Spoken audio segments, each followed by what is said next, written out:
नमस्कार दोस्तों, स्वागत है आप सभी का सागर सिविल सर्विसेज के यूट्यूब प्लेटफॉर्म पर। दोस्तों कैसे हैं आप सभी लोग। हम उम्मीद करते हैं कि आप सभी लोग बहुत अच्छे होंगे, स्वस्थ होंगे और बहुत अच्छे तरीके से अपनी तैयारी कर रहे होंगे।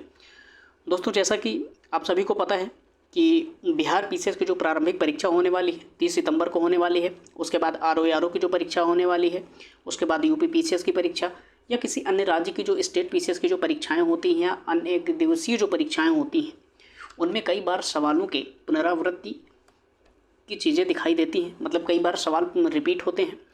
तो इसी संदर्भ में कुछ महत्वपूर्ण विषय हैं, जैसे चाहे वो ज्योग्राफी हो, पॉलिटी हो, इन्वायरमेंट हो और इतिहास हो। ऐसे महत्वपूर्ण विषय जो जीएस के हैं उनमें सवाल कई बार रिपीट भी होते हैं। कुछ सवालों को छोड़ दिया जाए तो बहुत सारे सवाल हमें सीधे पीछे के सवालों से और उनके एक्सप्लेनेशन से मिल जाते हैं। और बहुत सारी एक दिवसीय परीक्षाओं में भी इन्हीं से सीधे सवाल पूछ लिए जाते हैं। और तो इसी संदर्भ में घटना चक्र का एक अनोखा प्रयास है, किसने उन सभी परीक्षाओं के सवालों को संकलित करके उनका एक्सप्लेनेशन अच्छे से दिया है और ये ऑथेंटिक सोर्स के रूप में विद्यार्थियों के द्वारा इस्तेमाल किया जाता है। लेकिन बहुत सारे ऐसे विद्यार्थी हैं जो ग्रामीण क्षेत्र में हैं या दूर दराज के क्षेत्रों में हैं, जिनके पास ये किताबें उपलब्ध नहीं हैं। तो उनके लिए हमने एक अनोखा प्रयास किया है। उनमें हम सबसे पहले ज्योग्राफी और साइंस के कुछ महत्वपूर्ण सब टॉपिकों को सबसे पहले कवर करेंगे, जिनसे परीक्षाओं में सवाल सबसे ज़्यादा पूछे जाते हैं। तो इसी संदर्भ में आज हम भूगोल विषय की जो पूर्वावलोकन सीरीज़ है, इसमें हम भूगोल विषय से संबंधित जो चीज़ें हैं उसको डिस्कस करेंगे और बहुत विस्तार में डिस्कस करेंगे, बहुत अच्छे से डिस्कस करेंगे पूरे व्याख्या के साथ। और हम पूरा एज इट इज़ पूरा लाइन के साथ और कुछ अलग से कंटेंट भी जो होगा हम उसको भी डिस्कस करेंगे, जिससे आप लोगों को यदि इस टॉपिक से सवाल आए तो फिर वो आप लोगों से गलत ना हो, आप लोग बहुत अच्छे तरीके से सवालों को सही कर पाएँ। तो आइए देखते हैं, बिना किसी देरी के इसकी शुरुआत करते हैं कि आज हम ज्योग्राफी की सामान्य भूगोल का भारत एवं विश्व की जो घटना चक्र है पूर्वावलोकन की 2023 की, आज हम उसको डिस्कस करेंगे। तो आइए शुरुआत करते हैं इसकी। इसमें आप सभी को पता है, इसमें 1990 से लेकर 2023 तक के सभी प्रश्नों को शामिल किया गया है। आपको एक बात और अच्छी है इसमें कि इसमें यूपीएससी के भी प्रश्नों को शामिल किया गया है। इसलिए आप सभी यूपीएससी के विद्यार्थी हों या स्टेट पीसीएस के विद्यार्थी हों कि किसी भी परीक्षा के जो विद्यार्थी हों, यदि आप खाली समय में बैठे हों तो आप कोशिश करें कि इन सब चीज़ों को एक बार देख लें, जिससे आपके कॉन्सेप्ट थोड़ा क्लियर हो जाए और फैक्चुअल इन्फॉर्मेशन भी आपसे कोई छूटे ना, जो परीक्षाओं में पूछी जाती है। तो आइए बिना किसी देरी के इसकी शुरुआत करते हैं। आज हम भारत की भूगोल से कक्षा को प्रारंभ करेंगे, ठीक है। चलिए शुरुआत करते हैं इसकी।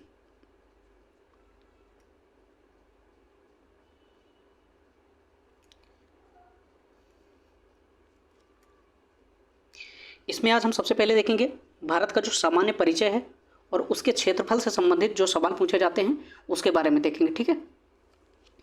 भारत एशिया महाद्वीप में अवस्थित है और यह एक दक्षिण एशियाई देश है। भारत एशिया महाद्वीप में अवस्थित है। आपको ये बात याद रखनी है क्योंकि ये बहुत फैक्ट इंपॉर्टेंट है। और यह एक दक्षिण एशियाई देश है। आपको एक बात और ध्यान रखनी है कि दक्षिण एशियाई देशों में भारत जो है, इंडिया जो है, सबसे बड़ा देश है, सबसे बड़ा है, ठीक है। दक्षिण एशियाई देशों में भारत का क्षेत्रफल सबसे बड़ा है, ठीक है। ये अगला सवाल देखते हैं।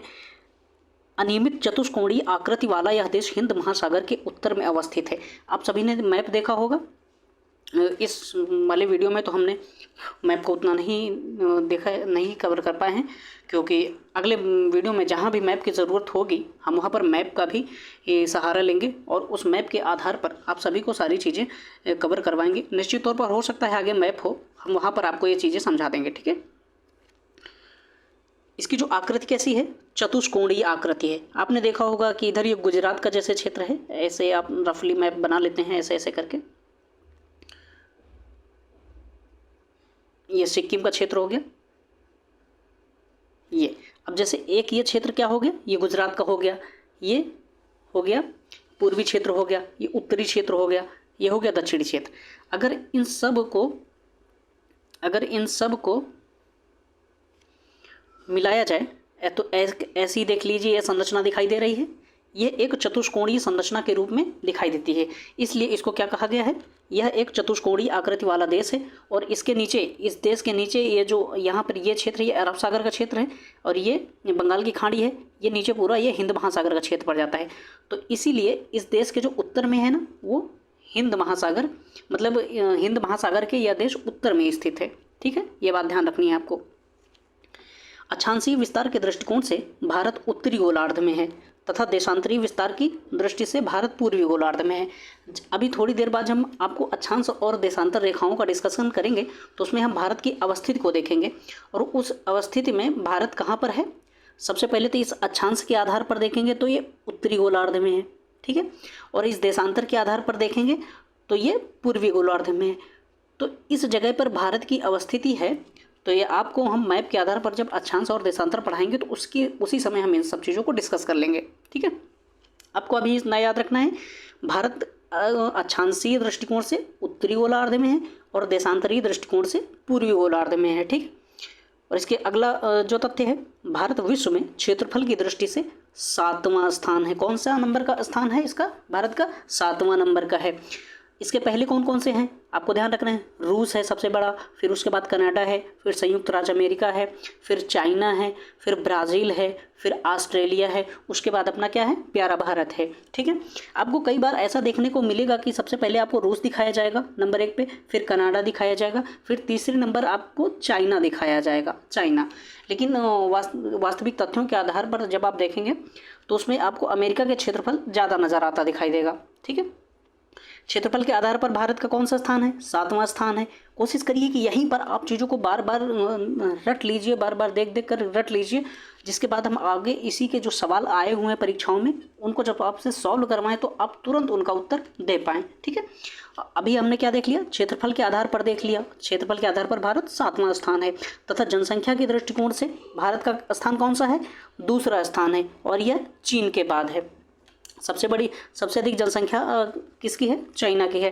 लेकिन अभी एक नए डाटा के अनुसार ये देखा गया है कि चाइना की जनसंख्या भारत की जनसंख्या से पीछे हो चुकी है। तो अगला तथ्य देखते हैं, 26 जनवरी 2020 से भारत में 28 राज्य और 8 केंद्र शासित प्रदेश हैं। भारत में अभी कितने राज्य और केंद्र शासित प्रदेश हैं, भारत में 28 राज्य और 8 केंद्र शासित प्रदेश हैं।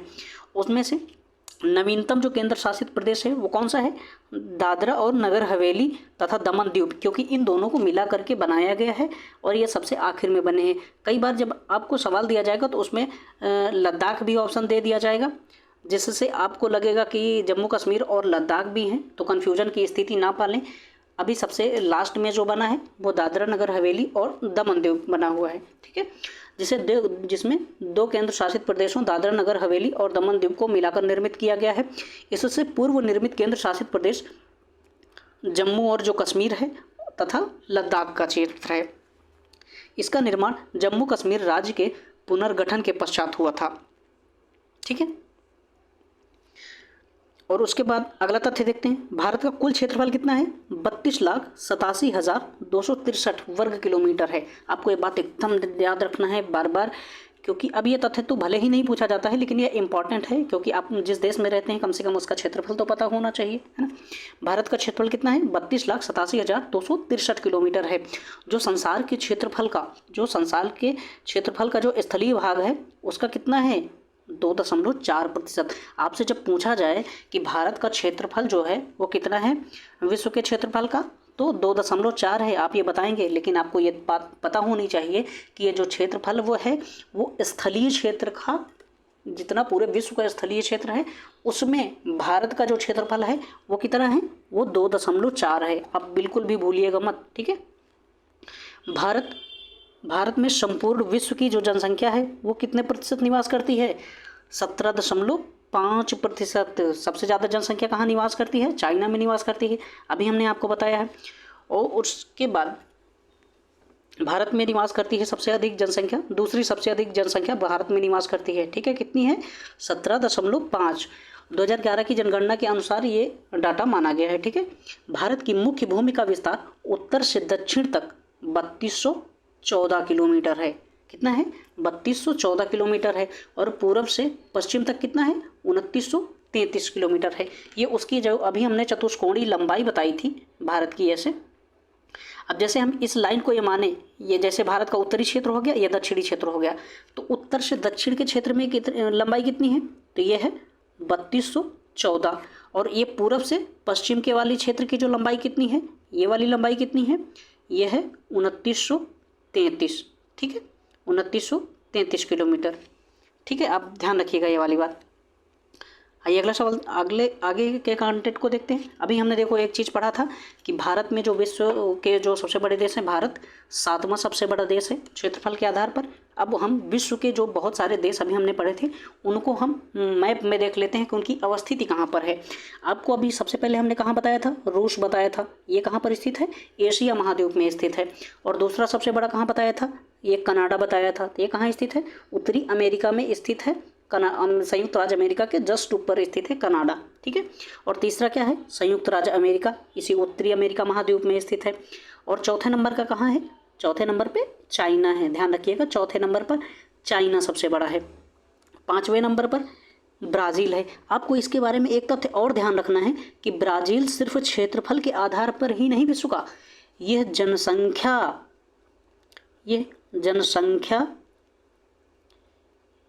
जनसंख्या और क्षेत्रफल दोनों के आधार पर विश्व में 5वें नंबर पर आता है। ठीक है, ध्यान रखिएगा, ये विश्व में जनसंख्या और क्षेत्रफल दोनों के आधार पर 5वें नंबर पे आता है। अब छठा देश कौन सा है, छठा सबसे बड़ा देश कौन सा है, ऑस्ट्रेलिया है। अपना प्यारा भारत किस नंबर पर है, 7वें नंबर पर है। और 8वें नंबर पर कौन सा क्षेत्र देश आता है, तो वह है अर्जेंटीना। आपको ध्यान रखना है, भारत का 7वां तो पता ही है, लेकिन भारत के बाद वाला भी पता होना चाहिए। तो वो कौन सा है, वो 8वें नंबर का अर्जेंटीना है, ध्यान रखिएगा। और उसके बाद जब 8वां पता है तो हम पूरे विश्व के टॉप 10 देख रहे हैं, तो 9वें नंबर का भी देख लेते हैं। 9वें नंबर पे कौन आता है, कजाकिस्तान आता है। कजाकिस्तान में कहाँ पे आता है, एशिया महाद्वीप में आता है। और उसके बाद हम 10वां नंबर देख लेते हैं। 10वां नंबर क्या है, अल्जीरिया 10वें नंबर का सबसे बड़ा देश है। ये कहाँ पे आता है, ये अफ्रीका महाद्वीप में आता है। ठीक है दोस्तों, हम ये जो कंटेंट आपको पढ़ा रहे हैं, इसके बाद हम पूरे सवालों को करवाएंगे जिससे कि आपकी क्लैरिटी और बहुत अच्छे तरीके से हो जाए। ठीक है, भारत के कुल क्षेत्रफल अभी हमने बताया था कितना था, बताइए, इसको हाथ रख लिए यहाँ पे। उसके बाद बताइए 32,87,263 वर्ग किलोमीटर। ठीक है, में गैर कानूनी ढंग से जो पाकिस्तान के कब्जे वाला क्षेत्र है, भारत के जो 32,87,000 का जो और 263 का जो वर्ग किलोमीटर का जो क्षेत्रफल है, उसमें बहुत सारा ऐसा क्षेत्र है जिसने पाकिस्तान ने ना गैर कानूनी ढंग से कब्जा कर रखा है, जिस पे आपको ये पता होना चाहिए आपके जो क्षेत्र पे किसी अन्य देश का जो कब्जा है वो क्षेत्र कितना है। तो आपको ये बात ध्यान रखना चाहिए, 78,114 वर्ग किलोमीटर पर पाकिस्तान ने भारत के क्षेत्र पर कब्जा करके रखा है। और पाकिस्तान द्वारा गैर कानूनी ढंग से चीन को दे दिया गया था। ये और भी बड़ी बात है, चीन को कितना दिया गया था, इसमें से 5180 वर्ग किलोमीटर का जो क्षेत्र है ना, वो चीन को दे दिया गया था। और ये पाकिस्तान ने तो कवर करके ही रखा था। दूसरा चीन ने भी गैर कानूनी ढंग से कितना क्षेत्र कवर कर लिया है, 37,555 वर्ग किलोमीटर का क्षेत्र चाइना ने खुद ग्रहण कर लिया है। कहाँ पर, पूर्व जम्मू कश्मीर का जो क्षेत्र था उसमें, लद्दाख का जो अब केंद्र शासित प्रदेश है उसमें अक्साई चीन का जो क्षेत्र है वहाँ पर चाइना ने कब्जा करके रखा है। ठीक है, वर्ष 2011 की जनगणना के अंतिम आंकड़ों के अनुसार गांवों की संख्या भारत में कितनी है, आपको ये पता होना चाहिए। आपसे कहा जाता है कि भारत 7वें नंबर का सबसे बड़ा देश है और भारत की अधिकतम आबादी कहाँ पर रहती है, गाँव में रहती है। तो आपको पता होना चाहिए कि भारत में गाँवों की संख्या कितनी है। तो 2011 की जनगणना के अनुसार भारत में कितने गाँव हैं, 6,40,932 गाँव हैं। ठीक है, ध्यान रखिएगा। चलिए आगे बढ़ते हैं और इसके बाद हम सवालों को भी देखेंगे। ठीक है, आइए अब हमने कंटेंट जो पढ़ना था वो तो सारी चीज़ें पढ़ लिया है। अब यहाँ पर हम थोड़ा सवाल देख लेते हैं। दोस्तों, हम इन सब चीज़ों को बहुत धीरे धीरे पढ़ा रहे हैं क्योंकि आप एक बार पढ़िए, बार बार पढ़ने से अच्छा है कि एक बार अच्छे से पढ़ लीजिए, फिर आपको कोई कन्फ्यूज़न ना हो। यदि आप नोट्स बनाना चाहें तो इनका आप अपना नोट्स बना लें और उसको बार बार रिवीज़न करते रहें। ठीक है, क्योंकि हर लाइन एक फैक्चुअल इन्फॉर्मेशन है, इसलिए स्पीड में पढ़ने से वो सारी चीज़ें दिमाग में बहुत ज़्यादा देर तक नहीं रह पाएंगी। इसलिए हम कोशिश कर रहे हैं कि धीरे धीरे थोड़ी रोचकता के साथ उसे पढ़ाने की कोशिश करें, जिससे आप चीज़ों को बहुत आसानी से याद कर पाएँ। ठीक है, आइए हम पहला सवाल देखते हैं। पहला सवाल क्या है, भारत के संदर्भ में निम्नलिखित कथनों में से कौन सा सही है। ठीक है, आपको घबराना नहीं है कि इतना बड़ा सवाल आ गया, पता नहीं क्या होगा। तो आपको वही इन्फॉर्मेशन को दिमाग पे रखना है जो अभी हमने पढ़ाया था, आपको वही सीधे यहाँ पर मिलने वाली है। भारत के संदर्भ में आपको विचार करना है, आप विचार करने लगे। उसमें से पहला स्टेटमेंट क्या गया, भारत विश्व का छठा सबसे बड़ा देश है। छठा सबसे बड़ा देश है, अभी आप सोच के रखिएगा, बताइएगा मत। संसार का लगभग 2.4 क्षेत्र भारत के अंतर्गत आता है। ठीक है, और तीसरा स्टेटमेंट क्या है, कर्क रेखा देश के बीचों बीच से गुजरती है जो अक्षांशीय विस्तार को 2 बराबर भागों में बांटती है। भारत के अक्षांशीय विस्तार को, जैसे ये क्षेत्र आपने पूरा पढ़ा था चतुष्कोणीय आकृति के साथ, ये थोड़ा आसानी से जल्दी से समझाने में हो सकता है। भारत के लगभग 20 से जैसे जाती है तो ये कितनी 23.5 डिग्री जो अक्षांशीय रेखा जाती है, ये लगभग भारत के 20 से जाती है। और इसमें तो भारत के जो अक्षांशीय विस्तार है उत्तर और दक्षिण तक मिला के उसमें से बीचों-बीच से जाती है, तो ये लगभग क्या है, भारत को 2 बराबर भागों में बांटती है। इसका कहने का मतलब इतना है। और भारत पूरी तरह से उष्णकटिबंधीय क्षेत्र में स्थित है। अब बताइए आपका उत्तर क्या है। इसमें केवल 2 ही स्टेटमेंट सही हो सकते हैं, ध्यान रखिएगा। ये 4 स्टेटमेंट दें लेकिन 2 सही हो सकते हैं। उसमें से विश्व का छठा सबसे बड़ा देश है, ये तो गलत ही हो गया। अभी हमने बताया 7वें नंबर का है। 2.4 का प्रतिशत का क्षेत्र भारत के अंतर्गत आता है, ये बिल्कुल सही है। अब आपको तो क्या देखना है, 2 तो सही है लेकिन 1 तो सही नहीं है, 1 तो गलत है, इसलिए ये तो गलत हो गया। और उसके बाद कर्क रेखा देश के बीच से गुजरती है जो अक्षांशीय विस्तार को 2 बराबर भागों में बांटती है। अभी हमने आपको बताया था, समझाया था, ये भी सही है। अब 3 सही हो गया। देखो सबसे पहले तो दूसरा सही है, इसमें तो 2 है नहीं, तो इसको आप काट दो। और उसके बाद इसमें तीसरा सही है, तो चौथे की पढ़ने की ज़रूरत ही नहीं, ये वाला ऑप्शन आपका सही हो जाएगा। ठीक है, आइए आगे बढ़ते हैं। इसका एक्सप्लेनेशन भी देख लेते हैं, है ना। भारत विश्व का 7वां बड़ा देश है, ना कि छठा। अभी हमने आपको बताया था, ध्यान रखिएगा। संपूर्ण भारत का अक्षांशीय विस्तार कितना है, 6.45 मिनट से 37.6 मिनट। ये जो क्षेत्र है, संरचना है आपकी चतुष्कोणीय आकृति में। अगर आपको ये कहा जाए कि भारत का जो अक्षांशीय विस्तार है वो कितना है, 6.45 मिनट से यहाँ पर 6.45 मिनट, ठीक है, से 37.6 मिनट तक का ये क्षेत्र आ जाता है। ठीक है, और इसका जो देशांतरी विस्तार है 68.7 मिनट से 97.25 मिनट तक का है। ठीक है, जबकि उष्णकटिबंधीय क्षेत्र का विस्तार 23.5 डिग्री तक होता है, मतलब 23 डिग्री के ऊपर उष्णकटिबंधीय क्षेत्र नहीं बोला जाता है। उत्तरी एवं दक्षिणी के अक्षांशों के मध्य है। इसमें 1 और 4 तो गलत हैं, एकदम सही है। अभी आपने देख लिया ऑप्शन, क्योंकि भारत का जो स्थल मंडलीय क्षेत्र है को 2.4% क्षेत्र घेरे हुए है। ये आपको सभी को पता है। विश्व के क्षेत्रफल का 2.4% का क्षेत्र किसका है, भारत का है। कर्क रेखा देश के बीचों बीच से गुजरती है जो अक्षांशीय विस्तार को 2 भागों में बांटती है। ठीक है, आपने देख लिया सवाल। आइए अगला सवाल देख लेते हैं। अगला सवाल क्या है, अगला सवाल यह है, निम्नलिखित में से कौन से भारत के बारे में सही हैं। उपर्युक्त उत्तर का चयन करते हुए कूट के साथ उत्तर दीजिए। ठीक है, उसमें स्टेटमेंट क्या है, पहला, भारत विश्व का 5वां सबसे बड़ा देश है। आप देखिए एक ही स्टेटमेंट बार बार रिपीट हो रहा है। आपको हमने एक बार बताया कि भारत 7वां सबसे बड़ा देश है, लेकिन ये फिर से कह रहा है कि फिर से 5वां देश है। अभी इसके पहले छठा बोला था। आपको पता है कौन से नंबर का है, बताइए बताइए बताइए, 7वें नंबर का है। यह स्थल मंडल के कुल क्षेत्रफल का 2.4% भाग अधिकृत किए हुए, बिल्कुल सही है। पहला गलत है। ठीक है, समूचा भारत उष्णकटिबंधीय क्षेत्र में स्थित है। आपको अभी हमने बताया कि भारत 23.5 डिग्री के ऊपर भी है, और उष्णकटिबंधीय क्षेत्र कहाँ तक बोला जाता है, 23.5 डिग्री तक बोला जाता है, इसलिए ये पूरी तरीके से सही नहीं है। ठीक है, 82 डिग्री 30 मिनट पूर्वी देशांतर जो है का उपयोग करते हुए भारत के मानक समय को निर्धारित किया गया है।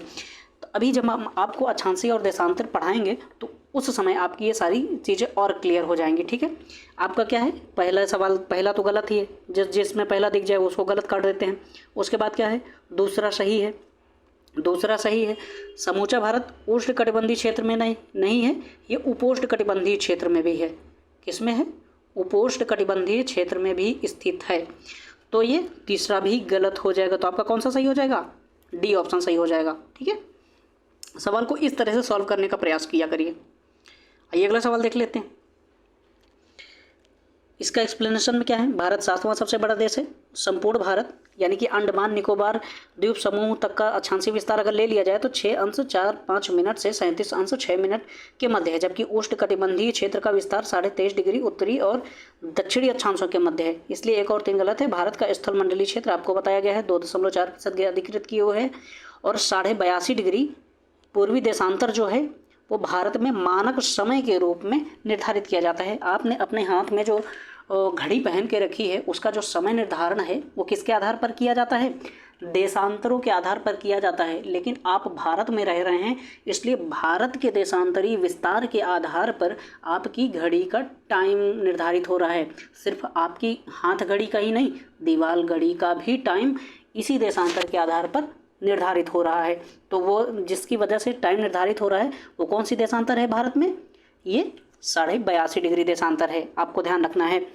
अगला सवाल देखते हैं, क्षेत्रफल की दृष्टि से भारत विश्व के देशों में कौन सा स्थान है।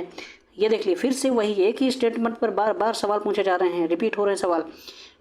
5वां, 6वां, 8वां, 7वां, आपको कौन सा बताया गया है, मारिए 7वां, उसके बाद आगे बढ़िए, है ना। आइए अगला सवाल देखते हैं। ये देखो, भारत का क्षेत्रफल की दृष्टि से विश्व में 7वां स्थान है। भारतवर्ष आकार में विश्व का, फिर वही सवाल, 5वां सबसे बड़ा देश है, 6वां सबसे बड़ा देश है, 7वां सबसे बड़ा देश है, उपरोक्त में से कोई नहीं, आपको बताया गया 7वां, मारिए आगे बढ़िए। आइए अगला सवाल देखते हैं। भारत का क्षेत्रफल संसार के क्षेत्रफल का 2.4% है, परंतु इसकी क्षेत्रफल तो भारत का कितना है, संसार के क्षेत्रफल का 2.4%, परंतु इसकी जो जनसंख्या है, अब अगला स्टेटमेंट जनसंख्या के साथ है, लेकिन इसकी जनसंख्या कितने प्रतिशत है विश्व की जनसंख्या की। तो आपको क्या बताया गया था, ध्यान रखिएगा दिमाग पे, अभी आपको बताना पड़ेगा। संपूर्ण मानव जाति का 16% जनसंख्या है, बिल्कुल गलत है। संपूर्ण मानव जाति का 17% जनसंख्या है, बाद में देखते हैं। संपूर्ण मानव जाति का 18% जनसंख्या है, गलत है। संपूर्ण मानव जाति का 28% जनसंख्या, ये भी गलत। तब कौन सा सही है, बी, संपूर्ण मानव जाति का 17% जनसंख्या है। अभी हम आपने आपको 3-4 बार बता दिया है ये। भारत का क्षेत्रफल कितना है, 32,87,263 वर्ग किलोमीटर। बार बार बार बार आप इसे रिवाइज करते रहिए, देख लीजिए एक्सप्लेनेशन में भी आपको वही सारी चीज़ें मिल रही हैं। जो संसार के समस्त क्षेत्रफल के स्थलीय भाग का लगभग 2.4% है, जबकि भारत में संपूर्ण विश्व की 17.5% जनसंख्या निवास करती है। लेकिन ये जनगणना कौन सी जनगणना का है, 2011 की जनगणना का जो आंकड़ा है उसके आधार पर निर्धारित किया गया है। अभी जो 2023 की नवीन जनगणना होने वाली है उसका डाटा नहीं है ये, ठीक है। आइए अगला सवाल देखते हैं। भारत में लगभग कितने गांव हैं, भारत में लगभग कितने गांव हैं। अभी हमने आपको सबसे लास्ट में सवाल बताया था, कितने गांव हैं, ध्यान रखिएगा। अभी पूछते हैं, पहला ऑप्शन क्या है 5 लाख, दूसरा क्या है 6,30,000, ठीक। और 2 ऑप्शन देख लेते हैं, सॉरी, और तीसरा क्या है 8 लाख ऑप्शन दिया है, और उसके बाद चौथा क्या है, इनमें से कोई नहीं। वर्तमान में आप देखेंगे तो अभी वहाँ 6,30,000 बता रहा था, लेकिन वर्तमान के आंकड़ों के अनुसार ये इनमें से एक भी आंकड़ा मैच नहीं कर रहा है। कितना है गांव, 6,40,000 गांव हैं, 6,40,932 है, लेकिन एक भी ऑप्शन आपको उसमें नहीं दिख रहा था, ठीक है। इसलिए आपको कौन सा टिक मारना है, इनमें से कोई नहीं। आइए अगला सवाल देख लेते हैं। निम्नलिखित जोड़ों में से कौन सा जोड़ा सही नहीं है, आपको ध्यान रखना है, सही नहीं है। भारत का कुल क्षेत्रफल कितना है, 3.2 मिलियन वर्ग किलोमीटर, ठीक है। उसके बाद अगला स्टेटमेंट देखते हैं, भारत का अक्षांशीय विस्तार कितना है, 8.4 मिनट से 37.6 मिनट, ठीक है। भारत का रेखांशीय विस्तार यानी कि देशांतरीय विस्तार कितना है, तो 68:07 से 97:25। ये आपको ये तीनों स्टेटमेंट बिल्कुल सही नज़र आ रहे होंगे, है ना। अभी हमने आपको जो बताया था उनमें से तीनों स्टेटमेंट ये सही हैं, लेकिन भारत में राज्यों की संख्या कितनी है? 26 कहाँ है? अभी हमने आपको बताया था 28 राज्य और 8 केंद्र शासित प्रदेश हैं। तो यही गलत है, इसको मार देना है, क्योंकि यहाँ पर नहीं पूछा जा रहा है। ठीक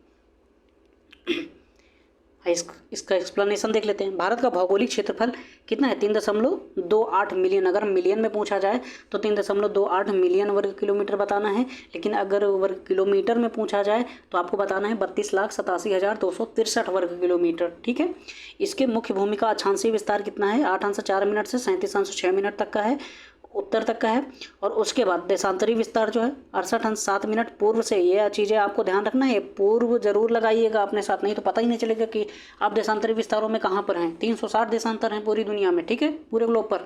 तो 97 अंश 25 डिग्री की पूर्व तक हैं। 26 जनवरी 2020 से भारत में कुल 28 राज्य और 8 केंद्र शासित प्रदेश हैं। अभी आपको ये स्टेटमेंट मिला था, 28 राज्य और 8 केंद्र शासित प्रदेश हैं। नवीनतम केंद्र शासित प्रदेश दादरा नगर हवेली तथा दमन दीव हैं, जिन्हें 2020 में मिलाकर एक नया केंद्र शासित प्रदेश बना दिया गया था।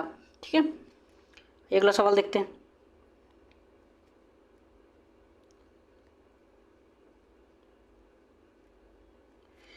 भारत के लिए निम्नलिखित कथनों में से कौन सा कथन असत्य है? भारत विश्व का 7वां सबसे बड़ा देश है। जी बिल्कुल सही है। भारत जनसंख्या की दृष्टि से विश्व का दूसरा सबसे बड़ा राष्ट्र है। बिल्कुल सही है, लेकिन आपको यहाँ असत्य बताना है, ध्यान रखिएगा, असत्य बताना है। इसकी भूमि का विस्तार लगभग 15,200 किलोमीटर है। ठीक है, यह भी बिल्कुल सही है। तटीय सीमा है इसकी, तटीय सीमा और ऊपरी सीमा दोनों को क्या करते हैं? मिला लेते हैं। ठीक है, अभी हम आपको इसके बारे में एक्सप्लेनेशन भी बताते हैं।